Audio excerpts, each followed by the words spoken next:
तो बच्चों एक और इम्पॉर्टेंट टॉपिक डिस्कस कर रहे हैं, reflection with respect to an arbitrary axis. देखो बच्चों, रिफ्लेक्शन करने के लिए हमें वैल्यूज को चेंज नहीं करना पड़ता है, हम साइन के ऊपर काम करते हैं। तो रिफ्लेक्शन करने के हमारे पास दो तरीके होते हैं, मैंने पहले भी डिस्कस किया था कि हम जो है रिफ्लेक्शन दो तरीके से कर सकते हैं।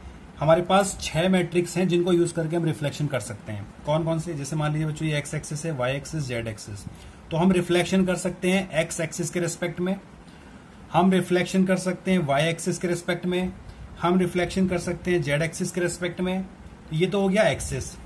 फिर होता है बच्चा, हम रिफ्लेक्शन कर सकते हैं प्लेन के रिस्पेक्ट में, एक्स वाई प्लेन, हम रिफ्लेक्शन कर सकते हैं वाई जेड प्लेन, हम रिफ्लेक्शन कर सकते हैं एक्स जेड प्लेन। तो हमारे पास ये 3 प्लेन होते हैं और 3 एक्सिस, ठीक है ना बच्चों। जैसे 2D प्लेन, एक्स वाई एक प्लेन हो गया हमारे पास, तो एक्स वाई प्लेन के रिस्पेक्ट में हम रिफ्लेक्शन कर सकते हैं, वाई जेड के रिस्पेक्ट में हम रिफ्लेक्शन कर सकते हैं, या फिर हम एक्स जेड के रिस्पेक्ट में रिफ्लेक्शन कर सकते हैं। हमारे पास ये 6 के 6 मैट्रिक्स अवेलेबल है, जो हमने लास्ट टाइम इसके बाद देखा भी था इसके बारे में। तो मान लीजिए जैसे प्रीवियस वाला क्वेश्चन था हमारा rotation with respect to arbitrary axis, similarly ये टॉपिक है हमारा reflection with respect to arbitrary axis. आपको एक रैंडमली लाइन दी गई है, कोई ये लाइन दी गई है, इस लाइन के रिस्पेक्ट में आपको रिफ्लेक्शन करना है। तो क्या, अब आप देखो कोई भी ट्रांसफॉर्मेशन आप कब अप्लाई कर सकते हो? जब आपको O into T is equal to पता हो, टी आपको पता हो। O तो हमें दिया जाता है, टी हमें पता होना चाहिए, तभी तो हम उसको O से मल्टीप्लाई कराएंगे, तभी आंसर आएगा हमारा। लेकिन टी हमें क्या इस सिचुएशन में डायरेक्टली दिया गया है? नहीं दिया गया है। अगर ये कहता कि एक्स के रिस्पेक्ट में तो दिया होता, वाई के रिस्पेक्ट में तो दिया होता, जेड के रिस्पेक्ट में तो दिया होता, या प्लेन की बात कर रहे हैं एक्स वाई प्लेन या एक्स जेड प्लेन या वाई जेड प्लेन, तो भी दिया होता। लेकिन बच्चों ये एक आर्बिट्रेरी लाइन दी गई है, आर्बिट्रेरी एक्सिस दिया गया है, तो इसके रिस्पेक्ट में अगर आपको रिफ्लेक्शन करना है तो डायरेक्टली हम नहीं कर सकते। तो उस केस में बच्चे हम क्या करते हैं, हम इस एक्सेस को इन तीनों में से किसी एक एक्सेस पर लाके रख देते हैं, जैसे हमने पहले किया था सिमिलरली, और बस वही हम यहां पर भी करेंगे ताकि हम टी बना सकें। तो बच्चों सबसे पहले हम क्या करने वाले हैं, ये देखो, ये जो लाइन आर्बिट्रेरी लाइन दी गई है, इस आर्बिट्रेरी लाइन का आपको एक तो पॉइंट दिया जाएगा कि ये किस पॉइंट से पास हो रहा है। एक्स वाई जेड के रिस्पेक्ट में ये वैल्यू आपको दी जाएगी, जैसे x1 y1 z1 ऐसे वैल्यू दी जाएगी, ठीक है ना बच्चों। और एक इसका डायरेक्शन वेक्टर आपको दिया जाएगा v ai plus B J plus C के फॉर्म में, वेयर ए बी सी क्या है, हमने लास्ट टाइम डिस्कस किया था। ये क्या है बच्चों? ये है हमारे कोफिशियंट्स, ये है हमारे कोफिशियंट्स, और आई जे के क्या बच्चों? एक्स वाई जेड को रिप्रेजेंट कर रहे हैं। तो सबसे पहला काम हमें क्या करना है, इस आर्बिट्रेरी एक्सिस को इस तरह से ट्रांसलेट करना है, शिफ्ट करना है, ताकि ये जो एक्स वाई पॉइंट है ये ओरिजिन पर आ जाए, ठीक है ना बच्चों। तो स्टेप नंबर 1 में हम क्या कर रहे हैं, ट्रांसलेशन। स्टेप नंबर 1 में हम बच्चों क्या कर रहे हैं, translation so that arbitrary axis passes through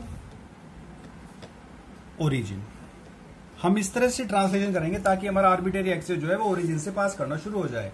तो ऐसा कब होगा? जब वो आर्बिट्रेरी एक्सिस का जो पॉइंट है वो ओरिजिन से हम शिफ्ट कर देंगे। तो इसमें ट्रांसलेशन करेंगे बच्चों, टी लिखेंगे हम 1 0 0 0 0 1 0 0 0 0 1 0। बच्चों यहां पर क्या आएगा, T X T Y T Z 1। और बच्चों T X T Y T Z कैसे निकालने हैं आपको पता है अच्छी तरीके से, हम बहुत बार कर चुके हैं। तो जो भी ये पॉइंट होगा, इस पॉइंट की वैल्यूज को हम निगेट कर देंगे, इस पॉइंट की वैल्यू को निगेट कर देंगे तो ये 0 पर आ जाएगा, ठीक है। यहां पर लिख देंगे, दिस इज इक्वेशन नंबर 1, ठीक है बच्चों। तो ऐसा करने से जो हमारा पॉइंट है जो ये 0 पर आ जाएगा, ठीक है। अब हमारा जो एक्सेस है, आर्बिट्रेरी एक्सेस वो कुछ ऐसे आ जाएगा, यहां से पास करना शुरू हो जाएगा, ठीक है। ये एक्स है, ये वाई है, ये जेड है, ये आर्बिट्रेरी एक्सेस वी है जो आपके ओरिजिन पर आ गया है। अब बच्चों में क्या करना है, इस वी को हमें किसी एक एक्सेस पर लाके रखना है, चाहे तो हम इसको एक्स पर रख दें, वाई पर रख दें, जेड पर रख दें। तो मैंने लास्ट लेक्चर में आपको एक मैट्रिक्स बताया था जिसको हम बोलते हैं एवी मैट्रिक्स। एवी मैट्रिक्स का काम क्या होता है बच्चों, किसी भी आर्बिट्रेरी एक्सेस को जेड एक्सेस पर लाकर रखना। तो अगला जो स्टेप होगा स्टेप 2, ठीक है, हम लिखेंगे एवी मैट्रिक्स। एवी मैट्रिक्स क्या करता है बच्चों, AV matrix it coincides V with Z. ये क्या करता है, वी एक्सेस को जेड एक्सेस पर ले आता है। जो हमारा आर्बिट्रेरी एक्सेस वी है ये जेड के ऊपर ले आता है। कौन सा मैट्रिक्स, एवी मैट्रिक्स। और एवी मैट्रिक्स क्या था बच्चों, ठीक है, एक दो बार आप इसे लिखोगे तो आपको याद हो जाएगा, lambda upon V 0, A upon V 0, ठीक है ना बच्चों। ये था फिर minus A B upon lambda V, फिर था minus A C upon lambda V 0, ये था बच्चों C upon lambda minus B upon lambda 0, ये B upon V, B upon V, C upon V 0 0 0 1। तो बच्चों बहुत आसान है, lambda upon V minus A B upon lambda V minus A C upon lambda V, ठीक है, इसको याद रख लेंगे। फिर आप C upon lambda minus B upon lambda 0, A B C के नीचे वी रखना है, तो थर्ड वाला कॉलम आसानी से आप याद कर सकते हो। तो ये हमारा मैट्रिक्स नंबर हमने लिख दिया 2, जहां पर लैम्डा और वी आपको कैसे मिलेंगे बच्चों, ये आपको वी दे रखा है, v is equal to A I plus B J plus C के, ये आपको क्वेश्चन में डायरेक्टली इनडायरेक्टली दिया रहेगा, ठीक है बच्चों। कभी कभी ऐसा होता है कि वेक्टर ऐसे दे देते हैं आपको, ए I plus B, A I plus C के, इसमें बी का जिक्र नहीं किया इन्होंने, तो ये मत कहना कि इसमें कुछ प्रॉब्लम है। तो ऐसे केस में हम क्या, इसको हम कंपेयर करते हैं ए I plus B J plus C के, तो यहां पर ए हो जाएगा, ए तो ए हो जाएगा, ठीक है, और यहां पर जो है सी हो जाएगा, और बच्चों बी यहां पर क्या हो जाएगा 0, क्योंकि यहाँ बी दे नहीं रखा है। तो अगर आपको एक एक्सेस दिया नहीं गया है तो बाय डिफॉल्ट उसको हम 0 मान लेते हैं, ठीक है बच्चों, ध्यान रखना। ऐसे अगर आपको दे रखा है, 2 वेक्टर दे रखे हैं, 2 वैल्यू दे रखी है, एक नहीं दे रखी, उसको हम 0 मान लेते हैं, ठीक है बच्चों। तो ये आपको दिया जाएगा डायरेक्टली इनडायरेक्टली, जहां से आपको ए बी सी मिल जाएगा, यहां से आप लैम्डा निकाल लोगे। लैम्डा क्या होता है बच्चों, under root B square plus C square, ठीक है। और फिर आता है वी क्या होता है बच्चों, A square plus B square plus C square, ठीक है। तो लैम्डा और वी आ गया, इन लैम्डा वी की वैल्यू को इस मैट्रिक्स में रख लेंगे बच्चों, लैम्डा वी की वैल्यू को इस मैट्रिक्स में रख के सॉल्व कर लेंगे बच्चों।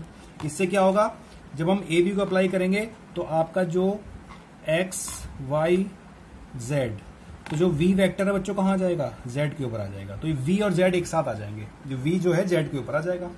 तो अब देखो आपका जो रिफ्लेक्शन करने का जो पर्पज अब क्या हो चुका है, जो वी था कहां पहुंच गया, जेड के ऊपर करना है, जेड के ऊपर पहुंच गया। तो आपको क्या करना है बच्चों, अब स्टेप नंबर 3 में अब आपको रिफ्लेक्शन करना है। रिफ्लेक्शन करना है किसके रिस्पेक्ट में, with respect to Z axis. अब आपको जेड एक्सिस के रिस्पेक्ट में रिफ्लेक्शन करना है। तो जेड एक्सिस के रिस्पेक्ट में रिफ्लेक्शन करने का मैट्रिक्स आप बता सकते हो बहुत आसानी से, 1 0 0 0 0 1 0 0 0 0 1 0 0 0 0 1, ठीक है बच्चों, ये आ गया।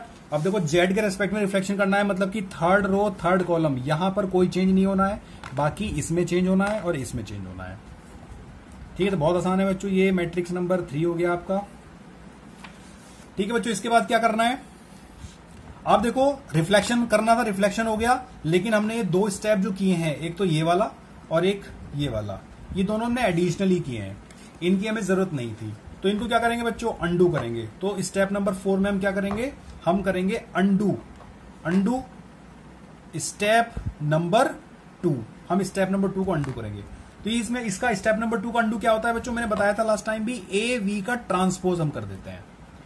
ए वी का हम क्या कर देते हैं बच्चों, ट्रांसपोज कर देते हैं। तो ए वी का ट्रांसपोज कर दीजिए, मतलब कि rows will become column and column will become rows. तो lambda upon V minus A B upon lambda V minus A C upon lambda V 0 0 C upon lambda minus B upon lambda 0, ठीक है ना। यहां पर आ जाएगा A B C upon में V upon में वी अपॉन में वी 0 0 0 0 1, ये आपका इक्वेशन नंबर 4 आ गया बच्चों। इससे क्या होगा बच्चों, आपका जो वेक्टर वी जेड के ऊपर लाए थे हम, वापस वो वी पे चले जाएगा, बट ओरिजिन से पास होगा। फिर स्टेप नंबर हम 5 लिखेंगे बच्चों, स्टेप नंबर 5। तो स्टेप नंबर 5 में क्या बताया जाता है, हमें अंडू करना है, किसको अंडू करना है, स्टेप नंबर 1 को। स्टेप नंबर 1 क्या था बच्चों, ट्रांसलेशन। हम क्या करेंगे बच्चों, ट्रांसलेशन को रिवर्स करेंगे, ट्रांसलेशन को रिवर्स करेंगे। तो हमें रिवर्स ट्रांसलेशन लिखना है, ट्रांसलेशन रिवर्स 1 0 0 0 0 1 0 0 0 0 1 0 1, ठीक है बच्चों। यहां पर जो हमारे TX लिखा था, यहाँ TY लिखा था, यहाँ TZ लिखा था ना, वो इनको माइनस कर देना है, इनको निगेट कर देना है। ये मैट्रिक्स आ गया आपका, matrix number this is 5। Now what you have to do is very simple, you have to find out T। और T कैसे निकलेगा बच्चों, T निकालने के लिए क्या करना है हमें, सबसे पहले एक मैट्रिक्स को मल्टीप्लाई कराएंगे 2 से, करा दिया। फिर इसके रिजल्ट को मल्टीप्लाई कराएंगे 3 से, करा दिया। फिर इसके रिजल्ट को मल्टीप्लाई कराएंगे 4 से, करा दिया। और फिर इस पूरे के रिजल्ट को मल्टीप्लाई कराएंगे बच्चों किससे, 5 से। ये आपका फाइनली क्या आ गया बच्चों, टी आ गया है। ये पूरा एक मैट्रिक्स निकल के आएगा, इसी को हम बोलेंगे टी, जिसको आपको ओ के साथ मल्टीप्लाई करना है। इसको हम ओ के साथ मल्टीप्लाई कराएंगे और हमारा ओ डैश आंसर आ जाएगा। ठीक है, ये आपका टी है बच्चों। आपको ऐसे नहीं लिखना है, आपको इसे प्रॉपर तरीके से सॉल्व करके लिखना है। मैं जल्दी की वजह से ऐसा नहीं किया, आपको इसे पूरा सॉल्व करके लिखना है। और आप ऐसा करोगे तो आपका रिफ्लेक्शन का जो है टॉपिक आपका हो जाएगा। तो आई होप बच्चों की ये आपको समझ में आ गया होगा। इसके ऊपर आप क्वेश्चन भी आसानी से कर सकते हो। मैं क्वेश्चन के सेट आपको दे दूंगा, ठीक है, ग्रुप में डाल दूंगा। आप उन क्वेश्चंस को सॉल्व करना, प्रैक्टिस करना। इस तरह के क्वेश्चंस आपको एग्जाम में जरूर मिल सकते हैं। अगर टिपिकल पेपर आपके एग्जाम में मिलता है तो ऐसे क्वेश्चंस आपको जरूर मिलेंगे वहां पर। तो इनको आप एक बार प्रैक्टिस जरूर करना। और हमारा अगला टॉपिक होगा बच्चों प्रोजेक्शन। जो 3rd यूनिट का हमारा लास्ट टॉपिक होगा प्रोजेक्शन। प्रोजेक्शन से भी एग्जाम में बहुत क्वेश्चन आते हैं, थ्योरेटिकल टॉपिक है। कंसेप्ट्स में आपको एक्सप्लेन कर दूंगा और आप उसकी थ्योरी पढ़ लीजिएगा, तो वहां से आपको काफी हेल्प मिल जाएगी। और वहां से एग्जाम में क्वेश्चन जरूर आते हैं प्रोजेक्शन से भी। ठीक है बच्चों, तो प्रोजेक्शन अगले लेक्चर में प्रोजेक्शन डिस्कस करेंगे। तब तक के लिए चलते हैं। Thank you so much, bye bye.